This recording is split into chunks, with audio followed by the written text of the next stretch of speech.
Hello, great morning. Hi, how are you? Cynthia Alejandra here. You guys, it is a Friday and the body knows it. How are you? As usual, we are actually doing our live series with our time this morning. So, for context, it is Good Friday. So, happy Good Friday. What are your plans for this weekend, for today? I tell you, for me, I am actually just going to take the time to be with family. Hi, Jules. Good to see you, babe. Hi, happy Good Friday. Yes. What was I that? said happy Good Friday. Happy Good Friday. I was just telling our audience how, we have bumped our call a little bit earlier than usual to honor time with family and all the things. So if you are joining us live, let us know that you're here. And I am just really curious, how has the series been going on for you? Have you caught up on the different videos that we've made? You can definitely see them on our profiles. Jules has done a beautiful job at posting them on hers. And I have them on mine. So, and we want to hear from you. We want to hear how things are going. Jules, I see that you have your cup of coffee. Ready. Yep, actually sparkling water, but I had coffee Oh, there you already. go. That's so awesome. So awesome. Thank you for joining. Thank you for your flexibility today and bumping our call. Um, what do you want to talk about today? Tell me. I'd love to continue with the conversation we had last week, self-sabotage. I feel like it's such a rich conversation. Yeah, for sure. So if you happen to be live, or if you're watching the replay, hashtag replay. If you're here live, hashtag live. Let us know, what do you do for a living? We're just curious who is absorbing this content. We want to interact with you guys, and we want to make sure we're doing these for you guys, right? And just share part of our journey. So forgive us if we get too cozy and we bring coffee and sit on the lounge chair and just hang out. But I love that conversation, Jules. I think last time we talked a lot about, when we self-sabotage and we get reckless with our success because, we're about to get to the finish line, and then bam, something happens and then things get wiped out, right? And it's like, why? Why do we do that? So today, what calls your fancy about self-sabotaging? Well, the one thing I want people to understand is it doesn't stem from a place of lack of deserving. I think sometimes people tend to assume that they automatically have an identity, that they don't deserve it or something along those lines. And what I'm finding more and more in my practice is that it's really not a lack of that. It's not being lazy. It's more strategic than that. It's actually, there's usually a conflict internally between our identity and what we believe to be true about ourselves and what we're achieving or what we're stepping into. Yeah. It's really fascinating. You want to hear a very fun fact that I was just baffled the other day? Of So you know course. how I follow astrology, right? Mm-hmm. Um, and I was doing the presentation. So, excuse me, side note, we just finished having a pink moon. I think it was last weekend. It was on the Mm-hmm. 12th. And I was doing a presentation on it. And, I talk about the astrology, weather, and all the things. But I found that certain people, based on when they were born, they have what's called a complex. And it caught my attention because you were talking about deserving. And I feel like especially a lot of coaches online are talking about, oh, you're so deserving, um, you're worth it, right? Like that word is thrown out there a lot. And some people are like, I know, I hear you, but what the hell does that mean? Mm-hmm. And I found that some people, depending on when they were born, they have what's called a complex, where they were born with this natural feeling of feeling like they are not enough. They have to constantly be doing the inner work to almost like alchemize, like that's part of their journey um, in this lifetime. And I'm gonna go so woo on you on this one because I feel like a couple things can happen, right? Sure, you can be born with this complex, and also, there you go. And also, like, as you grow up and you start to, pick up habits in your environment, you start to, maybe you heard it from your mother, maybe you heard it from your father, maybe you heard it from your friends, or a teacher embarrassed you or something. You start to pick up the idea that maybe you're not worth it. And so I found that so interesting how like you can have two paths. Either you picked it up through your journey or you were born with it. That And is what I love about it is that not because you were born with it means that you have to live with it. That was the other fascinating part about it. almost like you brought it with you, and you can choose to carry the backpack or you can drop the backpack and go. Exactly. I heard a mentor say this and it kind of caught my attention. She was talking about how there's this theory that before we come to Earth, we make contracts as far as what our life journey is going to be like. Mm-hmm. And maybe like at first I was like, that makes no sense. But the more I think about it, I'm like, maybe. And so maybe your contract in this earth is to alchemize that part of you, of your soul that feels like it's not deserving. Yeah. So that's like your whole journey in life. If we going in that path, if we come from a place where everything is perfect all the time, wouldn't the contrast coming here as a school, Earth as a school, wouldn't the contrast be kind of fun? If you think about it, if you really put yourself in the situation of, I come from everything is perfect, right? Um, wouldn't it be fascinating to see these creatures, us, experiencing sadness and stress or drama, or like you said, a feeling of deserving? It would be, Right. you would learn a lot about yourself, wouldn't you? Absolutely. Absolutely. There's a saying that spirits crave to have a human experience, and I think that's exactly what it is, right? It's the experiences of the sadness of the emotions. And as much as, we want to crave, or we crave having a happy and like perfect life, I find that that can be boring. Yeah. Yeah. I mean, there's seasons for everything. I mean, when was the last time that you actually had a massive aha moment in a peak of success that wasn't Right. hard, right? Diamonds are created with pressure, right? Right. Absolutely. So Absolutely. I Now guess that's not to, go ahead. I guess what you're saying is we should have gratitude in the pain when we're struggling, or if we're in the, you're in the grind of stuff, is to take a moment and just have a moment of gratitude for the experience and the lessons you're learning, because there's always a lesson. Absolutely. But I love how you were going with this because you were talking about like having this identity of like, I'm not worth it. So what happens? Like, what have you seen in your practice? I can tell you what I've seen not only in my personal life and in my practice, Oh, please but what go. have you seen in your Okay. practice? Let's see. I wrote notes so I remember.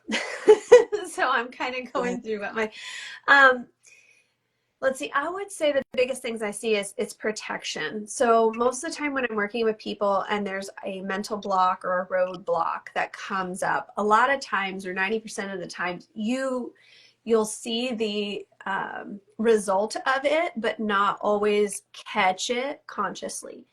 A lot of the people I work with, after a couple, like a month, 2 months, they're starting to catch stuff on their own, and they're actually coming back to me saying, hey, I have a block here and this is what I've gotten so far.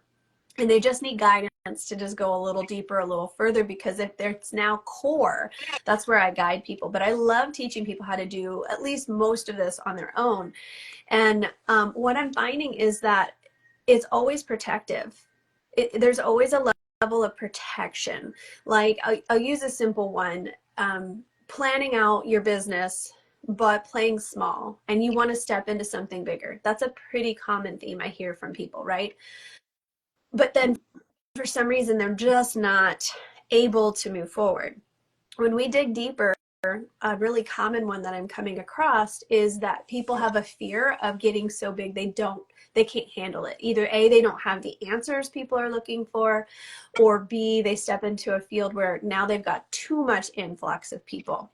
Believe it or not, that is a fear, but most of us don't realize it because these thoughts happen so fast. You got to remember it's on autopilot. So it's just flipping through super quick. And so a lot of times when people are blocking themselves from growth, it's because of and blocking can look like a couple of things: procrastination, making excuses, delaying, tweaking, I need to learn more. These are all methods to slow the process down of growing. And a lot of times I find it's because of a belief of what happens if I have too many people. And I know our audience listening can probably sit there and go, well, that's a dumb belief, right? Because I've even had clients, when it comes up, they'll say that. And I'm like, no, it's not that it's stupid or that it's dumb. It's that our subconscious only thinks in emotions. It doesn't think logical. So the beauty of it is when you learn this, to catch these thoughts and you bring it to the forefront and just even think or speak it out loud, your conscious mind goes to it logically and goes, okay, that's not a bad problem or anything to fear.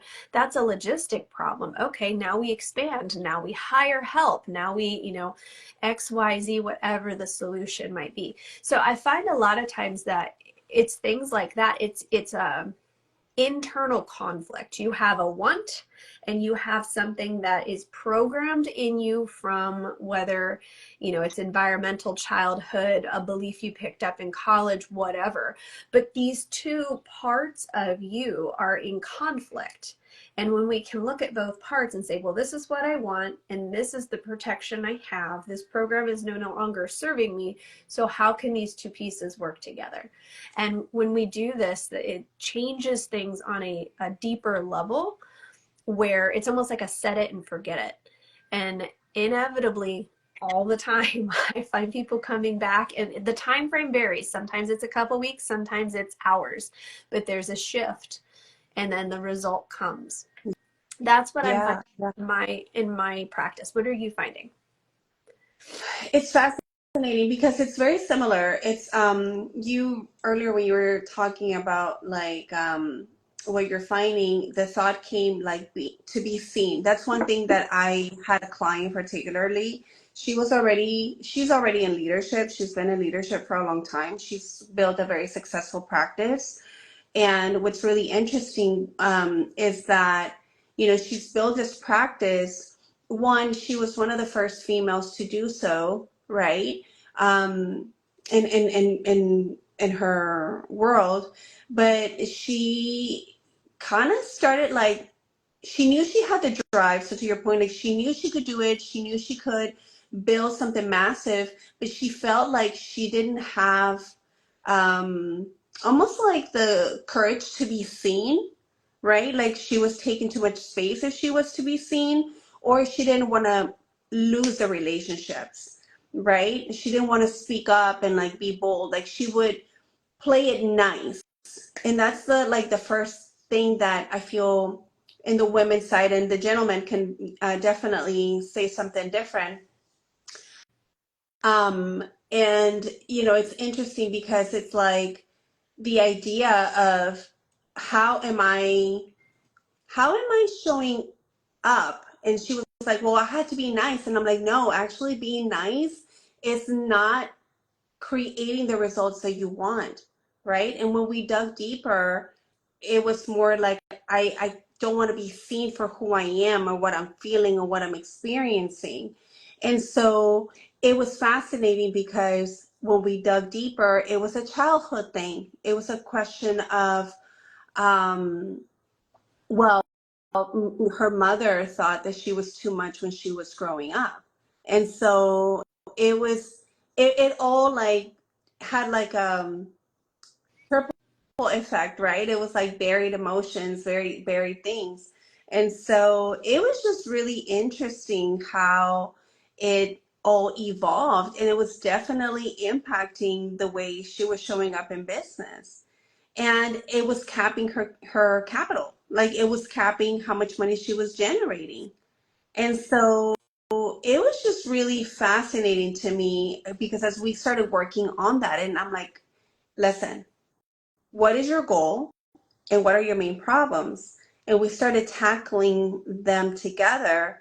She actually started generating money, more money on a monthly basis. It wasn't even like she got a bonus and then it went down. No, Mm-hmm. it was like a continuous growth throughout her journey. It's we worked together for a year and her revenue has increased every single month. That's amazing.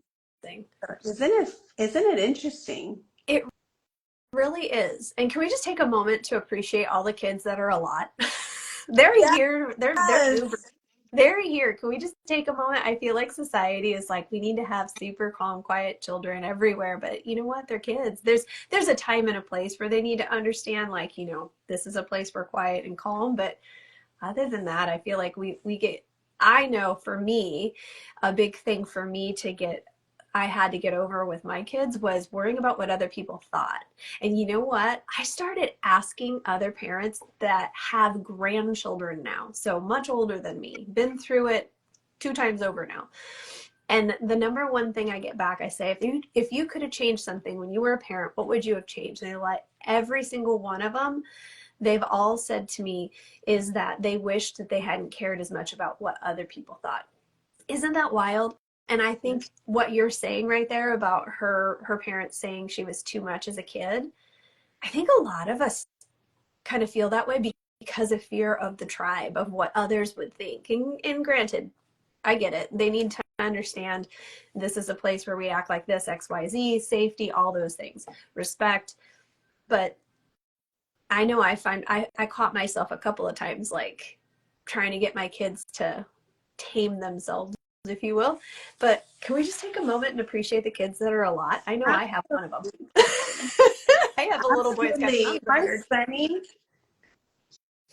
yeah, I know you can relate to this. I mean, how old is Gavin? He turns 9 Monday. Oh my God. It's the So last Jewel has year two in beautiful single kids, digits. Skylar and Gavin. Yes. Say that again, honey. I said it's his last year in single digits. He's going to be double digits next year. That is so funny. Right? And he's just the most handsome thing. Skylar is what, 7? He just turned 7. Yep. Oh my God. So I have a 5-year-old. Svenny's 5, and he is full of energy. And I think he's the one that led me to really. This is something that I've been pondering, especially since I do this work, right? Like the more I do this work, the more I'm like, I look at my life and scan, and I'm like, okay, where do I need to update things? Yep. It's a What do I need mirror, to change? huh? And Svenny introduced me to the fact that there were areas of my life where I had a cap emotionally. What do you mean? I mean, frankly, like they say, parents, it's not that your kid is too much, it's that you don't have tolerance. You lack emotional Uh-huh. tolerance. And I realized that with Svenny, like there's days that he's just wired. And I'm like, bro, my emotional tolerance right now is at an E right now. So I need help. Let's go for a walk. Let's go to the park and let's just have so much fun. Oh, I Yes. saw a comment. Hang on. Are you with your husband? Where's your husband? Neil Singh, I am actually going through a divorce with, I don't have a husband anymore, honey. Or is that for Jules? I'm sorry. If you're asking me, I am going through a divorce. And if you're Yes. if you're So, asking me, my husband's working with corporate people right now, so he's on a meeting. yes, yes, absolutely. So, going back to the capacity, right? It's just fascinating. It's just so fascinating how like kids expose you. I feel like kids, I have this theory that your children, right? The things that you don't address in your personal life will show up in business, right? In business, we tend to have more tolerance because we have to keep things together, per se. But truly, in reality, um, the practice starts at home. It Yeah. should start at Holistic. home. We tend Very to holistic. be very rude to, or let me rephrase that. we tend to be very different with our spouses. We tend to be very different with our children than how we are with our business partners or our peers or our teams, right?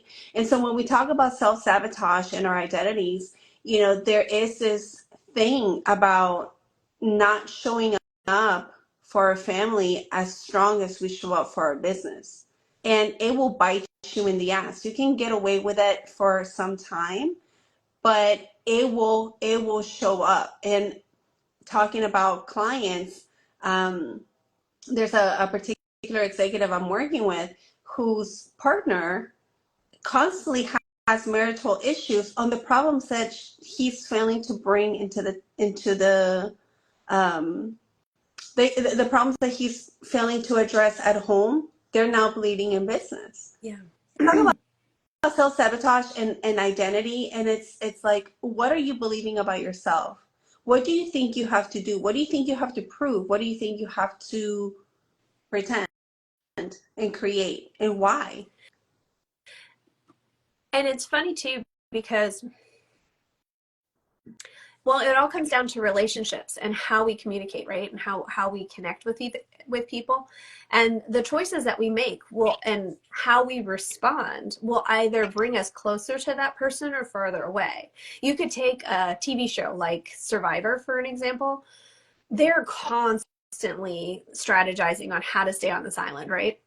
So whether they're telling the truth or whether they're lying, hiding something, whatever, they're making conscious choices. I use this one as an example because they're making conscious choices of the decisions of what they're going to do with their next move, but it's very blatantly obvious because everybody knows they're trying to stay on the island, they're trying to win, right?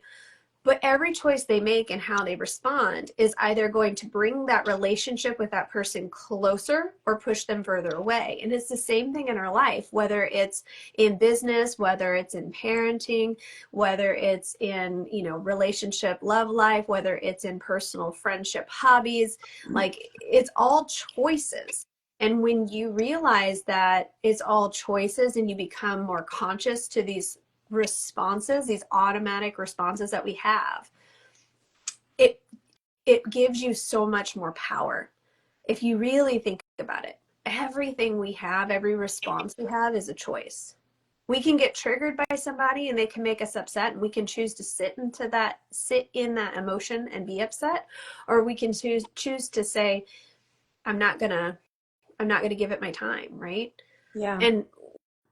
And to your point with how people will expend more energy and focus on their career, I'm going to challenge it a little bit. In society, what are we taught to focus on growing up? We go to school to learn to get a job, and then what is our focus when we're in high school? What career path do we want to take? We're starting to design that, right? And maybe not to the depth that you and I work with people, but to some degree, they're getting counseling on what they want to do for the rest of their lives. What direction do they want to take? What courses do they need in class or degree do they need to go on XYZ path? So what has the focus really been towards? It's been towards career, but we don't really have that in school, where there's a focus on, let's learn how to create really solid friendships, how to be a really good friend, how to communicate through conflict. It's not really a class that we have in school. I would love to challenge and say, I think we should, right? Same thing with relationships, the whole gamut. So yeah, to a degree, I could, or not even to a degree, I could 100% see how we put more energy into the career, and then the other stuff kind of goes to the wayside because we've been taught. And now that I brought it up, I'm going to challenge people to say, what do you choose? Where do you choose to put your focus? It's fascinating because even from a daycare school perspective, right? It's like, when there's a conflict, you're not, one, taught to express your emotions. Two, you're not taught to address the emotion. Oh, it's kids, say sorry and let's move on, right? And so a lot of people grow up with this idea that I'm the bully and I have to impose my power, or I'm the taker and I just take a punch and I keep the punch and I don't speak up. And so, and there's multiple scenarios. I'm just bringing up two that are super obvious. But it's like those are the things that are showing up in business. You grew up being a punching bag, and so now you think you have to take the punching bag with you to build a team and build a business. So when your team has conflict, you're like, well, what do I take? What do I take? How can I make this easier for you? How can I, take? But you have a cup to fill yourself, and you have a voice to use. And so we self-sabotage because I can't tell you, working in corporate and even being an entrepreneur and working with multiple executives, like I can tell you that there is this fear of having a target in your back because your team won't respect you, or you are feeling like they don't respect you, and it's a perception that you have on your own, um, or you feel like, people think you're an asshole all the time, or what have you, right? So like there's all these perceptions and ideas that we have about who we are, or who we are not. And we're trying to create a bag. We're trying to create a business saying, oh, once I have the 7 figures, then I'll do this. Or once I have the 8 figures, then I'll feel better. Then people will respect me. Then maybe my mom will appreciate what I'm doing. Maybe she'll be proud of me then, right? Maybe my dad will be proud of me then. And it's like fascinating because I used to hear the you know, saying of keeping up with the Jonases, and I'm like, oh, so that's what that's about. It's an identity thing. You're keeping up with something that you don't even like, or someone that you don't even like. So why are we doing this? And I actually wrote about this yesterday because, you know, men, the people that have gravitated towards my world and towards your world, for I dare to say, have been people that maybe at one point they felt like they wanted to create something so big, and then they drove themselves to burnout. So now they're craving Saturdays and they're craving vacations to escape the very thing that they said they needed. And so that they go from this escapism, I think that's the word. And then now you build a career, you did the thing, and now you want to build entrepreneurship thinking that that's going to save you. And the only thing that is going to save you is a mirror. Let's work with you. Let's work on you. Let's work together, right? Yes. The identity follows you wherever you go. You can take flights and you'll carry you as a carry-on. I love it. You can move, it's still going to follow you. Yes, you follow you. You go everywhere you go, right? You're the common denominator in every area of your life. And so I love this. I love these series. What do we want to, if you're here live, let us know if you have any questions you want us to address. I already got asked about my marriage, so say the thing. Say the word thing. Um, Yeah, so with this, like what you're hitting on, like I've even seen clients, they'll set stuff up, we'll work on things. What do they want instead? And it's like within 24 hours, life mirrors them. It's like, okay, you said you wanted to respond differently. Here's an experience that you were just talking about, and mirrors it right back to us. It's wild. And then you get to choose, are you going to go down the same path, or are we going to go down the path you chose? And to your point, a lot of leaders and even team members, if we understand this simple concept, we have 5 basic needs. Okay, we have love, power, freedom, fun, survival. And think of them like cups. Even our kids have these. If one of those cups or all of those cups are empty or depleted, our behavior is going to be affected because of it. So think about it. If you're working really hard and you're doing your thing and you're bringing in money, and life is good in that regard, but there's no fun, don't you get antsy? You get itchy. You want to get outside. You want to go on vacation, right? And so it's keeping the balance of all of those. And when we understand that we have these 5 basic needs, as long as we keep them filled and there's a balance, you'll find that happiness becomes who you are and you exude that. And then life just becomes a lot easier. And even leading teams, to your point with leading teams, you can have power over people, but that we know how well that ends.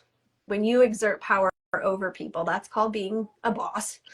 And if you want to be a leader, someone, I'm not saying all bosses are bad, I'm just using this as an example, but if you want to be a leader, I consider a leader somebody people genuinely want to follow, not because they're having power over them, but because it's somebody that leads through example and leads in a way that people desire to follow and assist. And a leader is going to be able to pick out if somebody is missing something in their needs and their behavior is a response to that, then we can help facilitate that need. They might need a break, they might need food. This could go in the classroom, this can go into corporate, this can go in your own personal life with your kids.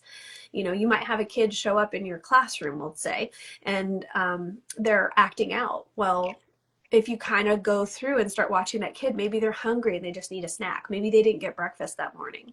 It's hard for an adult to focus when you're hungry, let alone a child, right?